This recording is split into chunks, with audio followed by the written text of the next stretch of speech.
कश्मीर में लागू होने जा रहा योगी मॉडल, दहशतगर्दों की अब खैर नहीं, पनाह देने वालों की भी आई शामत। बुलडोजर एक्शन की तैयारी पूरी, आतंक के ठिकाने होंगे जमींदोज। अब्दुल्ला भी कहेंगे बाप रे बाप ये क्या हो रहा। हिंदुस्तान के स्वर्ग में अब नहीं बहेगा मासूमों के खून का एक भी कतरा, थर थर कांपेंगे आतंकी। एलजी का मास्टर प्लान तैयार। धारा 370 हटने के बाद जम्मू कश्मीर का अमन चैन वापस लौटा तो कुछ लोगों की आंखों में मानो लाल मिर्च पड़ गई हो। आतंकियों की घुसपैठ पर रोक लगी तो कुछ लोग नाली में पड़े कीड़ों की तरह बिलबिलाने लगे और नापाक पड़ोसी के दहशतगर्द इरादे अलग से। लेकिन अब दिल्ली ने एक ऐसा प्लान बनाया है जो आतंक और आतंकियों की फैक्ट्रियों को जमींदोज कर देगा। दरअसल जम्मू कश्मीर में शांति स्थापना के लिए योगी के बुलडोजर को बुलाया जा रहा है। इसकी जानकारी खुद उपराज्यपाल मनोज सिन्हा ने दी है। उन्होंने बताया है, मैंने सुरक्षा बलों को निर्देश दिया है कि वो किसी भी निर्दोष को नुकसान न पहुंचाएं, लेकिन दोषियों को बख्शा नहीं जाएगा।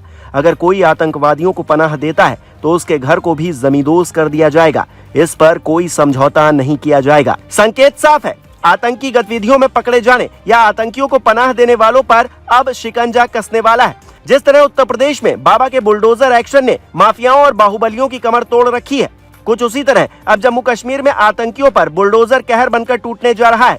हालांकि एलजी मनोज सिन्हा ने पहले से आगाह करते हुए ये भी कह दिया है, कुछ लोग बयान देते हैं कि आतंकवादियों को पनाह देने वालों पर अत्याचार हो रहा है, लेकिन ये अत्याचार नहीं है बल्कि न्याय की मांग है और ऐसा न्याय जारी रहेगा। इसका मतलब ये है कि आतंक से कोई समझौता नहीं होगा। भले ही कुछ मौका परस्त दहशतगर्दों के साथ मजहब के नाम पर खड़े हो जाएं, लेकिन उनकी दाल यहाँ गलने वाली नहीं है।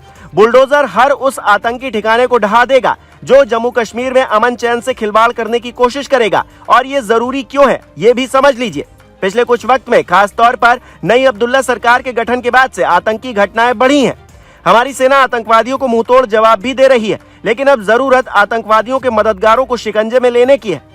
उन लोगों को खौफजदा करने की है जो इन आतंकियों को बैकडोर से मदद पहुंचाते हैं। बुलडोजर एक्शन ऐसे लोगों की कमर तोड़ देगा जो रहते तो हिंदुस्तान में है लेकिन मानसिकता नापाक रखते हैं।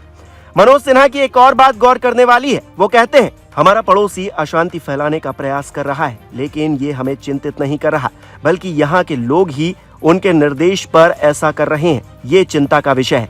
ऐसे लोगों की पहचान करना सिर्फ सुरक्षा बलों और प्रशासन का ही काम नहीं है, बल्कि लोगों का भी काम है। यानी कि अब ना तो आतंकी बचेंगे और ना ही उनके पीछे खड़े दो गले वाले लोग, क्योंकि हिंदुस्तान की जन्नत को जहन्नुम बनाने के इरादों को नापाक करने अब बाबा का बुलडोजर वादियों में पहुंच चुका है।